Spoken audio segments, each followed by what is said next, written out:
ஓம் நமோ வெங்கடேஷாய. சென்னையிலேருந்து ஸ்ரீ காளஹஸ்திக்கு எப்படி போகலாம், ஸ்ரீ காளஹஸ்தி கோயிலோட தரிசன நேரம், அபிஷேகம் டிக்கெட் டீட்டெயில்ஸ், பரிகார பூஜைக்குண்டான டீட்டெயில் இன்ஃபர்மேஷன், தங்குறதுக்குண்டான ரூம்ஸ், ஃபுட்டு, முடிக்காணிக்கை கொடுக்குற இடம் சொல்லிட்டு ஸ்ரீ காளஹஸ்தி கோயில் பற்றின எல்லா தகவல்களும் டீட்டெயிலாக லேட்டஸ்ட் இன்ஃபர்மேஷன் இந்த வீடியோவில் பார்க்கலாம். சென்னையிலேருந்து ஸ்ரீ காளஹஸ்திக்கு ட்ரெயினில் போகணும் அப்படின்னா எக்மோர்லேருந்தோ சென்ட்ரல்லேருந்தோ ரேணிகுண்டாக்கு நம்ம ரீச் ஆகிக்கணும். ரேணிகுண்டாலேருந்து பஸ் ஸ்டாண்ட் வழியாக மெயின் ரோடுக்கு போகிறோம் அப்படின்னா ரஃப்லி ஒரு 10 நிமிஷம் நடந்து போகிற மாதிரி இருக்கும். திருப்பதியிலேருந்து வர்ற எல்லா பஸ்ஸும் ரேணிகுண்டா கிராஸ் பண்ணி தான் போகும். ஸோ அதில் ஏறி நம்ம ஸ்ரீ காளஹஸ்திக்கு போகலாம். இதில் என்ன ஒரு கொஞ்சம் டிஃபிகல்ட்டாக இருக்குன்னா, ஃபஸ்ட்டு நம்ம ட்ரெயின் பிடிச்சி அது ஒரு 2.5 to 3 மணி நேரம் ரேணிகுண்டாக்கு போகும். அதுக்கப்புறம் அந்த மெயின் ரோடுக்கு போகிறதுக்கு ஒரு 10 நிமிஷம் நடக்கணும். திருப்பதியிலேருந்து வர்ற பஸ்ஸில் உட்காந்து போகிறதுக்கு நமக்கு இடம் கிடைக்கணும். ரேணிகுண்டாலேருந்து காளஹஸ்தி போகிறதுக்கு ஒரு 35 நிமிஷம் ஆகும். ஸோ இது நீங்கள் டிஃபிகல்ட்டாக ஃபீல் பண்ணுறீங்க அப்படின்னா பெஸ்ட் ஆப்ஷன் சென்னையிலேருந்து ஸ்ரீ காளஹஸ்திக்கு பஸ்ஸில் போகிறது தான். கிளாம்பாக்கத்துலேருந்தும் சென்னை கோயம்பேடுலேருந்தும் காளஹஸ்திக்கு பஸ் கிடையாது. இப்போ நீங்கள் பார்க்குற ஆந்திரா பஸ் ஸ்டாண்டுன்னு சொல்லக்கூடிய மாதவரம் பஸ் ஸ்டாண்ட்லேருந்து தான் ஸ்ரீ காளஹஸ்திக்கு பஸ் ஃபெசிலிட்டிஸ் இருக்குது. காலையில் 4:30 மணிக்கே இருக்குது அப்படின்னு சொன்னாங்க. எக்ஸாக்டாக எனக்கு தெரியல. ஆன்லைனில் ஏபிஎஸ்ஆர்டிசி பஸ் டிக்கெட் நம்ம புக் பண்ணிக்கலாம். தமிழ்நாடு பஸ் கூட இங்கேருந்து தான் கிளம்பும். அதுக்கு ஆன்லைன் புக்கிங் கிடையாது. ஆல்மோஸ்ட் காலையில் ஒரு 8 மணிலேருந்து பார்த்தீங்கன்னா பஸ் இருக்கும். 130 ரூபா சார்ஜ் பண்ணுறாங்க தமிழ்நாடு பஸ்ஸில். இன்னும் எல்லோ பஸ்ஸு கம்ஃபர்டபுளாக இருக்குது. ஏபிஎஸ்ஆர்டிசி பஸ்ஸும் இருக்கும். தடா வழியாக போகும். 3 மணி நேரத்தில் நம்ம ரீச் ஆகிடலாம் காளஹஸ்திக்கு. சென்னையிலேருந்து போகிறப்போ காளஹஸ்திக்கு கோயில் கோபுரத்துக்கிட்ட இறக்கி விட்ருவாங்க. இப்போ நம்ம திருப்பதியிலேருந்து கூட காளஹஸ்திக்கு வரலாம். 3/4 மணி நேரம் ஆகும். 55 ரூபா சார்ஜ் பண்ணுவாங்க. திருப்பதியிலேருந்து காளஹஸ்திக்கு வரப்போ மெயின் ரோட்லேயே கோயில்கிட்ட இறக்கி விட்டுட்டு காளஹஸ்தி பஸ் ஸ்டாண்டுக்கு பஸ் எல்லாம் போயிடும். அந்த மெயின் ரோட்லேருந்து கோயிலுக்கு நடந்து வரத்துக்கு ஒரு 10 நிமிஷம் தான் ஆகும்.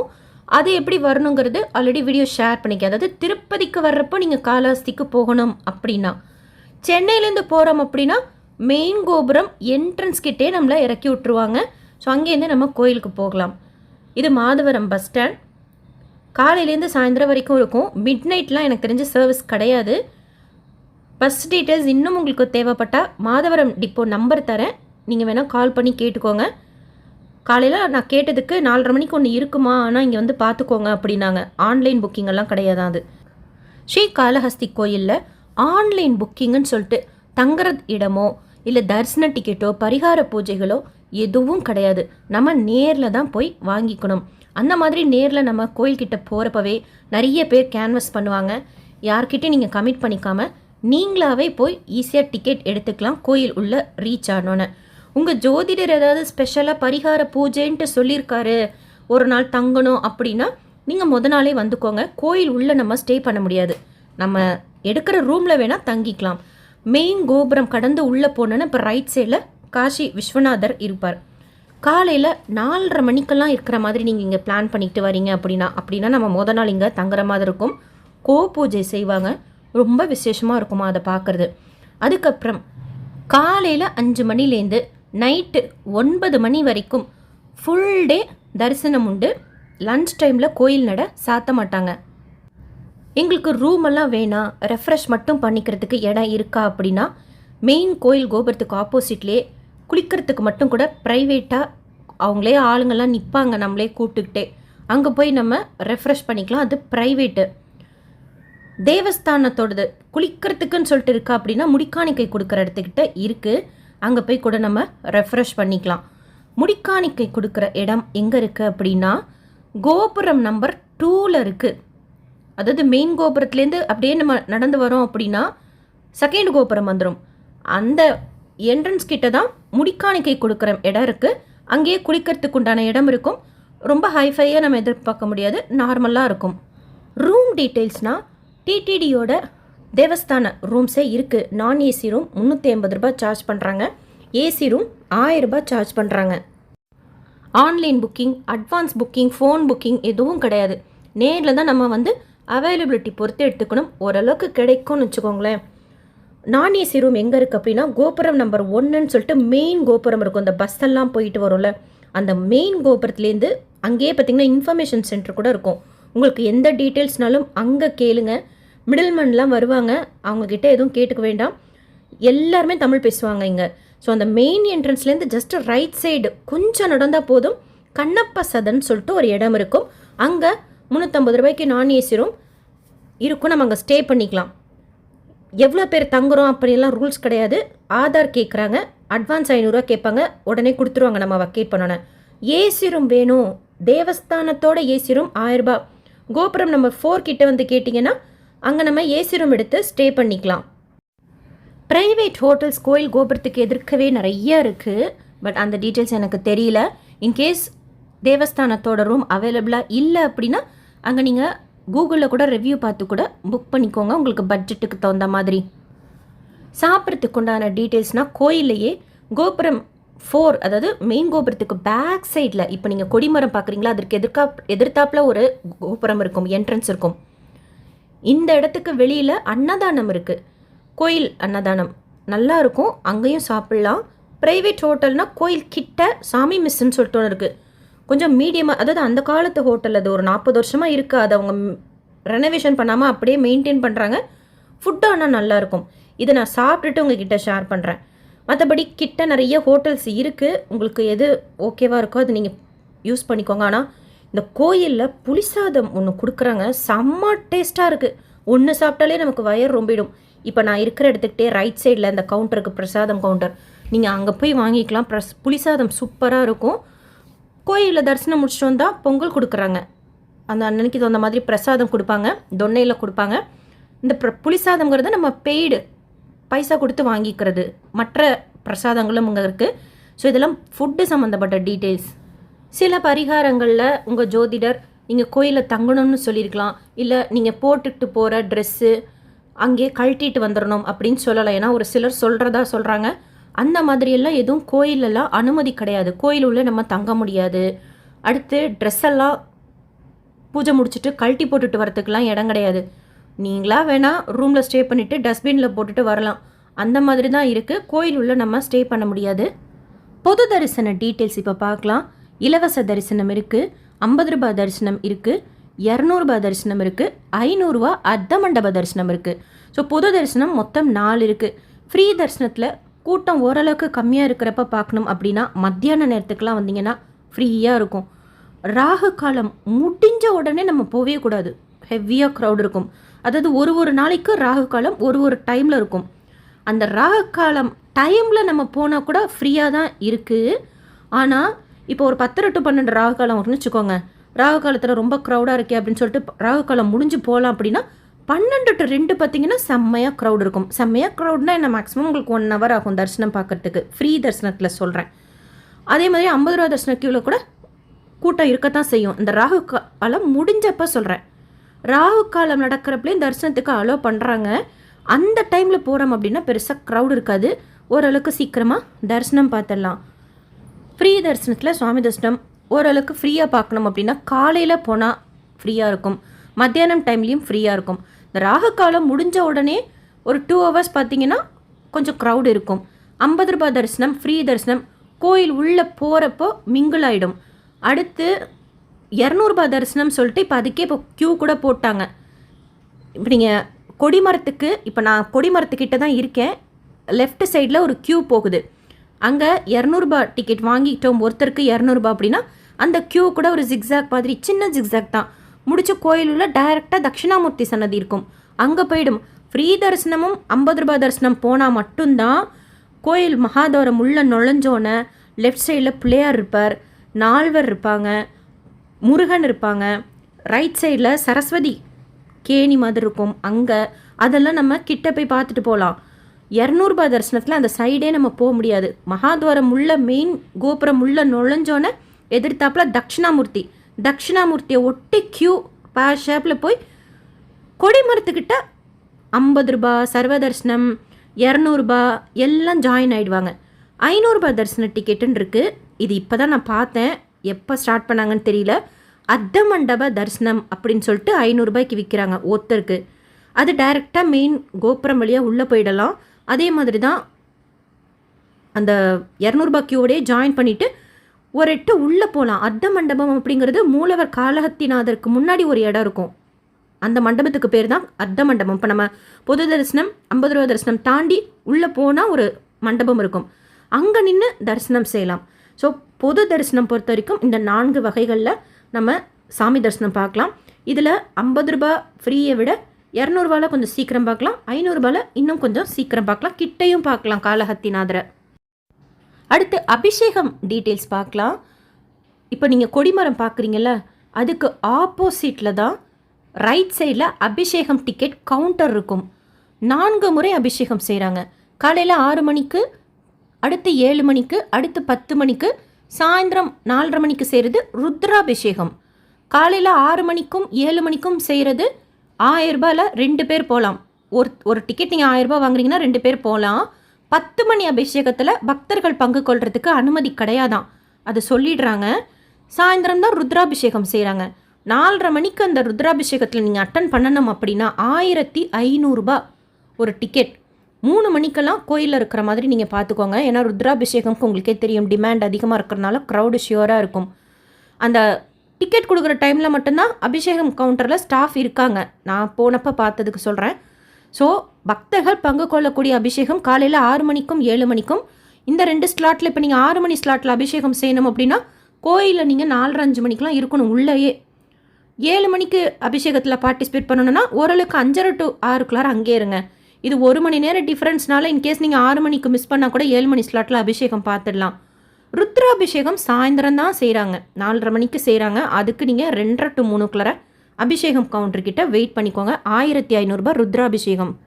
அடுத்து நம்ம பரிகார பூஜைகள் பற்றின டீட்டெயில் இன்ஃபர்மேஷன் பார்க்கலாம். 500 ரூபாய், 750 ரூபாய், 1500 ரூபாய், 2000 ரூபாய், 5000 ரூபாயில் பரிகார பூஜைகள் இருக்குது. உங்களுக்கு எவ்வளோ பட்ஜெட்டுக்கு தகுந்த மாதிரியோ அதுக்கு தகுந்த மாதிரி பரிகார பூஜைகள் செய்துக்கலாம். என்ன ஒரு பரிகாரத்துக்கும் இன்னொரு பரிகாரத்துக்கும் இந்த அமௌண்ட்டில் டிஃப்ரென்ஸ் அப்படின்னா 500 ரூபாய் பரிகார பூஜைகள் நிறைய பேர் பார்ட்டிசிபேட் பண்ணுவாங்க. அடுத்தது 750 ரூபாயில் கூட க்ரௌட் இருக்கும். 1500 ரூபாயில் அதுக்கு பாதி இருக்கும். 2000 குறிப்பாக இப்போ நீங்கள் 5000த்துக்கெல்லாம் போகிறீங்க அப்படின்னா 1 to 1 அர்ச்சகர் நீங்கள் மட்டும் இருப்பீங்க பரிகார பூஜையில். பரிகார பூஜைகள் ஜென்ரலாக 1/2 மணி நேரம் செய்வாங்க. நீங்கள் அந்த டிக்கெட் வாங்கிட்டால் போதும். பரிகார பூஜைகள் திங்ஸ் எதுவும் நீங்கள் வாங்க வேண்டாம். பூஜைக்குண்டான சாமான்கள் எதுவும் நீங்கள் வாங்க வேண்டாம். நீங்கள் டிக்கெட் வாங்கினாலே தேவஸ்தானத்திலே கொடுத்துருவாங்க. இப்போ மெயின் கோயில் கோபுரத்துக்குள்ளே நுழையிறீங்க அப்படின்னா 750 ரூபாய் கவுண்டர் இருக்கும். 750 ரூபாயில் பரிகாரம் செய்கிறவங்களுக்கு 50 ரூபாய் டிக்கெட் வழியாக சாமி தரிசனம் பார்க்கறதுக்கு அனுமதிப்பாங்க. அந்த மாதிரி ஒரு பரிகார பூஜைக்கு தகுந்த மாதிரி அமௌண்ட்டுக்கு தகுந்த மாதிரி உங்களுக்கு ஸ்லைட் டிஃப்ரென்ஸ் இருக்கும். உங்கள் ஜோதிடரோ இல்லை உங்கள் வீட்டில் பெரியவங்களோ எப்படி பரிகாரம் செய்ய சொல்லியிருக்கிறாங்களோ அதுக்கு தகுந்த மாதிரி நீங்கள் செய்துக்கோங்க. பெருசாக டிஃப்ரென்ஸ் இல்லைங்க. நீங்கள் பர்சனலாக ஒரு அர்ச்சகரை வச்சு பரிகாரம் செய்துக்கணும் அப்படின்னா 5000 ரூபாய் பெஸ்ட்டாக இருக்கும். இல்லை அவ்வளோ ரூபாய் எங்களால் ஸ்பெண்ட் பண்ண முடியாது அப்படின்னா 500 ரூபாய் கூட உங்களுக்கு திருப்தியாக தான் இருக்கும். நீங்கள் எப்போ பரிகாரம் செய்யணும்னு நினைக்கிறீங்களோ அதுக்கு 1 hour பிஃபோராக இந்த இடத்துக்கு கோயில் உள்ளே ரீச் ஆகிடுங்க. பரிகாரம் செய்கிறவங்க ட்ரெஸ் கோடு மஸ்ட்டு அங்கே எழுதி போட்டிருக்காங்க. வேஷ்டி மஸ்ட்டு, லேடிஸ்க்கு சுடிதார் இருந்தால் துப்பட்டா, சாரீ கட்டிக்கலாம். எந்த பரிகார டிக்கெட் வாங்கினாலும் ஒரு பரிகார டிக்கெட்டில் 2 பேரை மட்டும்தான் அனுமதிப்பாங்க. இப்போது ஹஸ்பண்ட் அண்ட் ஒய்ஃப் சேர்ந்து நீங்கள் செய்யணும்னு நினைக்கிறீங்க அப்படின்னா ஒரு டிக்கெட் வாங்கினா போதும். 2 பேருமே அந்த ஒரு டிக்கெட்லேயே செய்கிறதுக்கு அனுமதிப்பாங்க. இப்போ கல்யாணம் நிறைய பேர் இந்த பரிகார பூஜை செய்கிறது எதுக்கு அப்படின்னா சீக்கிரமாக கல்யாணம் ஆகணும். சிலர் பிஸ்னஸ்க்காகவும் செய்கிறாங்க. பட் மேஜராக கல்யாணத்துக்காக தான் நிறைய பேர். ஈவன் நம்ம சேனல்லே வந்து ஷேர் பண்ணிக்காங்க, இங்கே வந்து வேண்டிக்கிட்டு எங்களுக்கு பரிகார பூஜை செய்து கல்யாணம் ஆயிடுச்சு அப்படின்னு சொல்லிட்டு. கல்யாணத்துக்கு தான் மெயினாக வேண்டிக்கிறாங்க. சிலர் ராகு கேது தோஷம், நாகதோஷம் அந்த மாதிரியும் செய்வாங்க. ஸோ நீங்கள் பரிகார பூஜை அந்த மாதிரி செய்கிறப்போ திங்ஸ் அவங்களே கொடுத்துருவாங்க. 2 பேர் அட்டன் பண்ணலாம். கல்யாணம் ஆகாதவங்க அப்படின்னா இப்போ நீங்கள் கல்யாணம் ஆகணும்னு நினைக்கிறவங்க அவங்களுக்கும் அவங்க கூட ஒரு அம்மாவோ இல்லை அப்பாவோ யாராச்சும் ஒருத்தர் கூட உட்காரலாம். மெயின் கோபுரம் உள்ள அந்த கோபுரம் நம்பர் 1 உள்ள நுழையிறப்போ 750 ரூபா கவுண்டர்லாம் இருக்கும். கோபுரம் நம்பர் 4 இருக்கிற சைடு 2000 ரூபாய், 5000 ரூபாய் அது மாதிரி கவுண்டர் ஒரு இடத்துல வச்சுருக்காங்க. இப்போ நீங்கள் ஆப்போசிட்டில் பார்க்குறது அபிஷேகம் கவுண்டர். கவுண்டர் பார்த்திங்கன்னா இந்த மாதிரி நல்லா கிளியராக போர்டு போட்டு வச்சுருக்குறாங்க. உங்களுக்கு எந்த பட்ஜெட்டில் நீங்கள் பரிகார பூஜைகள் செய்ய விருப்பப்படுறீங்களோ, எந்த டைமில் செய்ய விருப்பப்படுறீங்களோ அதுக்கு 1 மணி நேரத்துக்கு முன்னாடி வந்து வெயிட் பண்ணி நீங்கள் டிக்கெட் வாங்கிக்கோங்க. ரொம்ப க்ரௌட் இருக்கிறதுன்னு பார்த்தா ரூ. 500 ரூ. 750 தான் ரொம்ப க்ரௌட் இருக்கும். ராகு காலத்தில் தான் உங்களை பரிகாரம் செய்ய சொல்லியிருக்கிறாங்க அப்படின்னா கூட்டம் கொஞ்சம் அதிகமாக இருக்கும். ரூ. 500 ரூ. 750 ஸோ ஒரு 2 ஹவர்ஸ்க்கு முன்னாடியே இருக்கிற மாதிரி பிளான் பண்ணிக்கோங்க. ஒரு நாளைக்கு ராகு காலம் ஒரு டைமில் இருக்கும். இப்போ 10-12 ராகு காலம்னா அப்போ நீங்கள் பூஜை செய்யணும்னு விருப்பப்படுறீங்கன்னா ஒரு 8 மணிக்கெலாம் அங்கே இருக்கிற மாதிரி பிளான் பண்ணிக்கோங்க. ஏன்னா பர்டிகுலராக ராகு கால டைமில் கொஞ்சம் க்ரௌட் அதிகமாக இருக்கும். குறிப்பாக ரூ. 500 டிக்கெட்டுக்கு, ரூ. 750 டிக்கெட்டுக்கு. So dress code must. பூஜை திங்ஸ் நீங்கள் எதுவும் வாங்கிட்டு போக வேணாம். டிக்கெட் வாங்கினாலே அவங்க கையில் கொடுத்துருவாங்க பூஜை ஐட்டம்ஸ் எல்லாம். ½ அன் ஹவர் பூஜை நடக்கும், பரிகார பூஜை நடக்கும். அவங்களே சொல்லிடுவாங்க தமிழில், தெலுங்கில், ஹிந்தியில். ஸோ உங்களுக்கு லாங்குவேஜ் ப்ராப்ளமே இருக்காது. இப்போ ஒரு ஸ்லாட்டில் ஒரு 750 பேர் இருக்காங்க ரூ. 500 டிக்கெட்டில் போகிறதுக்கு அப்படின்னா அந்த மண்டபத்தில் ஒரு 500 பேர் தான் கொள்ளணும்னு வச்சுக்கோங்க. மீதி 250 பேரை வெயிட் பண்ண சொல்லிடுவாங்க. அடுத்த ஸ்லாட்டில் அவங்கள உட்கார வைப்பாங்க. ஸோ நீங்கள் போகிற நாளைக்கு க்ரௌடு பொறுத்து இருக்கும் அந்த டைமிங்ஸ். அதனால தான் ராகு காலத்துக்கெல்லாம் குறிப்பாக நீங்கள் போகிறீங்க அப்படின்னா கொஞ்சம் சீக்கிரமாகவே நீங்கள் இந்த இடத்துக்கு ரீச் ஆகிற மாதிரி பிளான் பண்ணிக்கோங்க. காலையிலேருந்து சாயந்தரம் வரைக்குமே உங்களுக்கு பூஜை நடந்துக்கிட்டே தான் இருக்கும். அந்த பரிகார பூஜைகள்லாம் நடந்துக்கிட்டே தான் இருக்கும். இப்போ கோயிலில் இருக்கக்கூடிய தெய்வங்கள் பற்றி பார்க்கலாம். மெயின் என்ட்ரன்ஸ் வழியாக உள்ள நுழைஞ்சோன லெஃப்ட் சைடில் பஞ்சமுக லிங்கேஸ்வரரும் அம்பாளும் இருப்பாங்க. மிஸ் பண்ணாமல் ப்ரே பண்ணிக்கோங்க. ஏன்னா நேபாளுக்கு அப்புறம் இங்கே தான் இருக்கான். இப்போ நீங்கள் ஆப்போசிட்டில் பார்க்குறது பாதாள விநாயகர். ஸோ அவங்கள தரிசனம், அதாவது பாதாள விநாயகருக்கு எதிர்த்தாப்பில் இருப்பாங்க பஞ்சமுக லிங்கேஸ்வரர். பாதாள விநாயகரை நீங்கள் தரிசனம் செய்துட்டு அப்படியே போகும்போதே நந்தி பகவான் இருப்பார், ரைட் சைடில் முருகப்பெருமான் இருப்பார். அவங்களெல்லாம் தரிசனம் செய்துட்டு ஹத்திய சுவாமி இருப்பார் ஒரு கோபுரத்துக்கிட்ட, அவரையும் தரிசனம் செய்துட்டு கோயில் உள்ள நீங்கள் 50 ருபீஸ் க்யூலையோ ஃப்ரீ க்யூலையோ போகிறப்ப சஹஸ்ரலிங்கம் கூட வரும். அவங்களையும் லிங்கம், அந்த கோயில் மரம் இருக்கும், அதையும் நீங்கள் சேவிச்சுட்டு உள்ளே போகிறப்போ ஃப்ரீ தரிசனம். 50 ரூபா தரிசனம் போகிறோம் அப்படின்னா பிள்ளையார் முருகனெல்லாம் கிட்ட போய் கும்பிடலாம். 200 ரூபா தரிசனத்துலேயும் 500 ரூபா தரிசனத்துலேயும் அந்த சைட் போக முடியாது. மெயின் கோபுரம் உள்ளே நுழைஞ்சு கொடிமரம் தாண்டி உள்ளே போகிறப்போ ரைட் சைடாக போயிட்டீங்க அப்படின்னா, அதாவது உள்ளே நுழைஞ்சோன்னே ரைட் சைடு போயிட்டீங்கன்னா சாமியை கிட்ட பார்க்கலாம், கொஞ்சம் கிட்ட பார்க்கலாம். நேராகவே நீங்கள் பார்த்துட்டு அப்படியே வெளியில் வரீங்க அப்படின்னா யூ-டர்ன் எடுத்து அப்படின்னா கொஞ்சம் தள்ளி இருக்கிற மாதிரி இருக்கும். ஆனால் கிளியராக தெரியும். எப்படி நீங்கள் போனாலுமே கிளியராக காலாத்திநாதரை பார்க்கலாம். காலாத்திநாதர் ஸ்ரீ காளஹஸ்தி, அதாவது பாம்பு, சிலந்தி, யானை, யாருக்கு பெரியவன் யார் அப்படிங்கிற போட்டி வந்து அவங்களோட அகந்தை அழிந்து சுவாமிகிட்ட சரணாகதி அடைந்து முக்தி அடைந்த ஸ்தலம் இது. வாயு ஸ்தலம், பரிகார ஸ்தலமும் கூட. கிரகணம் அப்போ எல்லா கோயிலும் க்ளோஸ் பண்ணிடுவாங்க, பட் இங்கே க்ளோஸ் பண்ண மாட்டாங்க. ராஜேந்திர சோழனால் கட்டப்பட்ட ஒரு அழகான கோயில். நீங்கள் மேலே பார்க்குறது கண்ணப்ப நாயனார் கோயில். அங்கே எப்படி போகிறதுன்னு சொல்லிட்டு தனியாக வீடியோ ஷேர் பண்ணியிருக்கேன். கோயிலுக்கு எப்படி போகணுன்னு சொல்லிட்டு அந்த கதை கூட நிறைய பேருக்கு தெரிஞ்சுக்கலாம். கண்ணப்பருக்கு இங்கே காலாத்திநாதர் கண்கள் கொடுத்த கோயில். ஸோ கண்ணில் ப்ராப்ளம் ஏதாவது இருக்கிறவங்க கூட இங்கே வந்து வேண்டிக்கலாம். கோஷ்டம் அப்படிங்கிறது மூலவர் காளஹத்திநாதருக்கு பேக் சைடில் இருக்கிற ஏரியாலாம். அந்த சைடில் இப்போ அனுமதிக்கிறது கிடையாது. அங்கே துர்கை இருக்காங்க, தட்சிணாமூர்த்தி இருக்காங்க, அந்த சைட்லாம் அனுமதிக்கிறது கிடையாது. காளஹத்திநாதரை கும்பிட்டுட்டு நம்ம வெளியில் வந்துட்டோம் அப்படின்னா உற்சவர் மூர்த்தி இருப்பாங்க, காளஹத்திநாதரும் அம்பாளும் இருப்பாங்க. அங்கே குங்குமம் கொடுப்பாங்க. அதுக்கப்புறமா பிரகாரத்தில் பார்த்தீங்கன்னா ஒருத்தர் பிரதிஷ்டை பண்ண லிங்கம் இருக்கும். கண்ணப்பர் பிரதிஷ்டை பண்ண லிங்கம், ராமர் சீதா பிரதிஷ்டை பண்ண லிங்கம், சப்த ரிஷிகள் பிரதிஷ்டை பண்ண லிங்கம், கிருஷ்ணதேவராயர் பிரதிஷ்டை பண்ண லிங்கம் சொல்லிட்டு வரிசையாக இருக்கும். சனி பகவானுக்குன்னு சொல்லிட்டு தனி சன்னதி, இப்போ அந்த சன்னதியே ரொம்ப கிராண்டாக அலங்காரம் செய்திருக்கிறாங்க. ஸோ அவங்க இருப்பாங்க. அதுக்கப்புறமா துர்கை அம்மனுக்கு பக்கத்தில் முருகன் இருப்பார். ஸோ அவங்கள தரிசனம் செய்துட்டு வரிசையாக 64 நாயன்மார்கள் இருப்பாங்க. காலபைரவர், சப்த கன்னிகள். காலபைரவுக்கு லெஃப்ட் சைடில் நீங்களாக நோட் பண்ணி பார்த்தீங்கன்னா பெருமாள் இருப்பார். ஆக்சுவலாக பிரகாரம் தரிசனம் முடிச்சுட்டு மூலவரை கும்பிட்டுட்டு வெளியில் வர்றப்பவே வீரராகவ பெருமாள் இருப்பார். அவரோட சேர்த்து காலபைரவர்கிட்டையும் ஒரு பெருமாள் இருப்பார் தாயாரோட.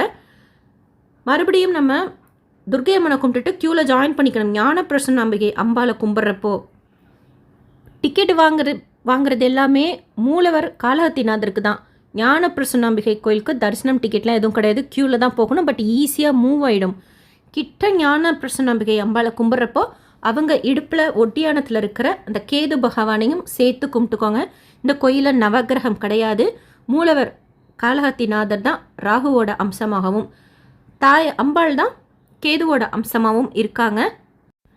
ஃபஸ்ட்டு அம்பாளை கிட்ட போய் தரிசனம் பண்ணிவிட்டு வெளியில் வந்ததுக்கப்புறம் அம்பாளுக்கு எதிர்த்தாப்பில் அந்த பிரகாரத்தில் மேலே பார்த்தீங்கன்னா 9 கட்டங்கள் போட்டு அந்த ராசி கட்டம் இருக்கும்.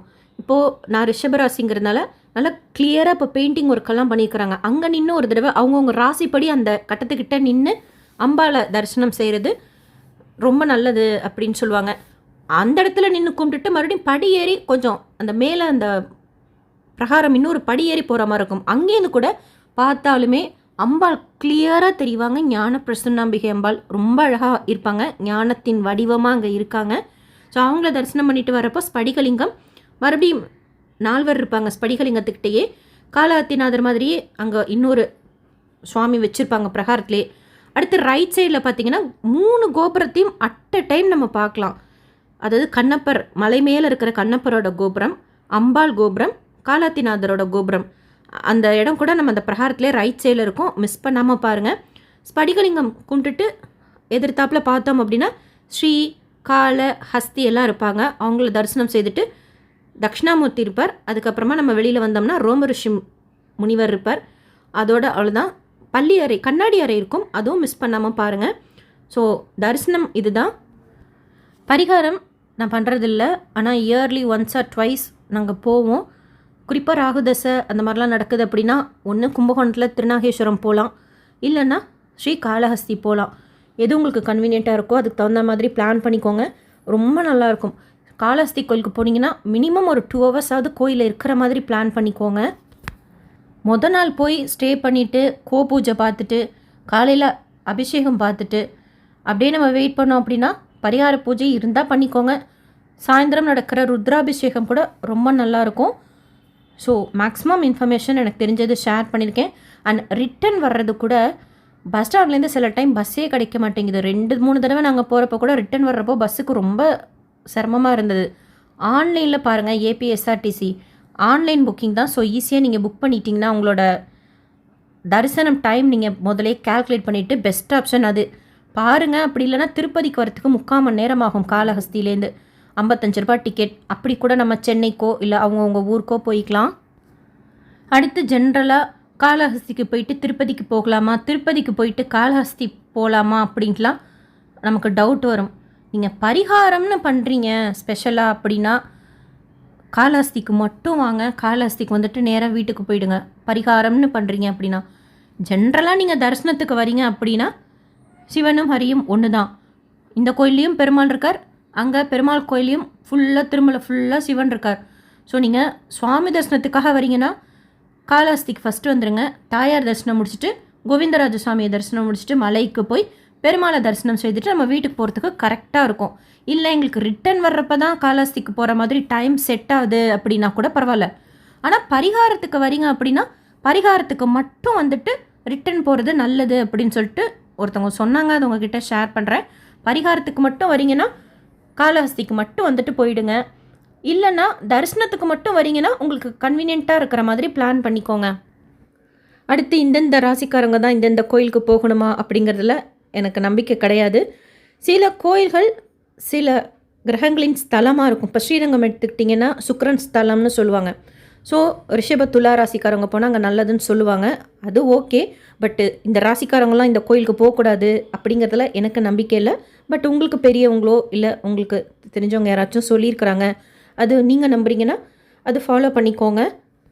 அண்ட் இன்னொரு முக்கியமான விஷயம், கோயில் உள்ள மொபைல் அனுமதி கிடையாது. பெரிய பெரிய லக்கேஜும் அனுமதி கிடையாது. கோபுரம் நம்பர் 1, 2, 4லலாம் லக்கேஜ் கவுண்டர், மொபைல் கவுண்டர் இருக்குது. நம்ம அங்கேயே கொடுத்துக்கலாம். செப்பல் கூட அங்கேயே விட்டுக்கலாம். செப்பல் கவுண்டர் கூட இருக்குது. மொபைலுக்கு லக்கேஜுக்கெல்லாம் 10 ரூபா 20 ரூபா பைசா கேட்பாங்க. நம்ம கொடுக்குற மாதிரி இருக்கும், கொடுத்து தான் வைக்கிற மாதிரி இருக்குது. அண்டு பொது தரிசனம், அபிஷேகம், பரிகார பூஜைகள் இல்லாமல் கூட நிறைய ஸ்பெஷல் சேவாஸ் எல்லாம் இருக்குது. போர்டில் அங்கே போட்டிருப்பாங்க. நானும் ஷேர் பண்ணுறேன், செக் பண்ணி பாருங்கள். ஒரு சன்னதிகளுக்குமே தெய்வங்களுக்கு அபிஷேகம் செய்கிற மாதிரிலாம் இருக்குது. ஸோ இந்த வீடியோ உங்களுக்கு இன்ஃபர்மேட்டிவாக இருக்கும்னு நினைக்கிறேன். எஸ்எஸ்பி லைஃப் ஸ்டைல் யூடியூப் சேனலை ஃபஸ்ட் டைம் பார்க்குறீங்கன்னா சப்ஸ்கிரைப் பண்ணி பக்கத்தில் பெல் மாதிரி ஐக்கான் இருக்கும், அதுவும் கிளிக் பண்ணி வச்சுக்கோங்க. நிறைய யூஸ்ஃபுல்லான இன்ஃபர்மேஷன் திருப்பதி பற்றி தினமும் ரெகுலராக ஷேர் பண்ணிகிட்டே வரேன். அப்பப்போ தமிழ்நாட்டிலையும் மற்ற மாநிலங்கள்லேயும் இருக்கக்கூடிய முக்கியமான கோயில்கள் பற்றின இன்ஃபர்மேஷனும் ஷேர் பண்ணுறேன். உங்களுக்கு யூஸ்ஃபுல்லாகவும் இன்ஃபர்மேட்டிவாகவும் இருக்கும். இந்த வீடியோ லைக் பண்ணி நிறைய பக்தர்களுக்கு ஷேர் பண்ணுங்கள். நீங்கள் லைக் பண்ண ஆட்டோமேட்டிக்காக வீடியோ நிறைய பக்தர்களுக்கு ரீச் ஆகும். ஸோ இதில் சொல்லியிருக்கிற முக்கியமான இன்ஃபர்மேஷன் அவங்களுக்கும் போய் சேரும். தேங்க்யூ.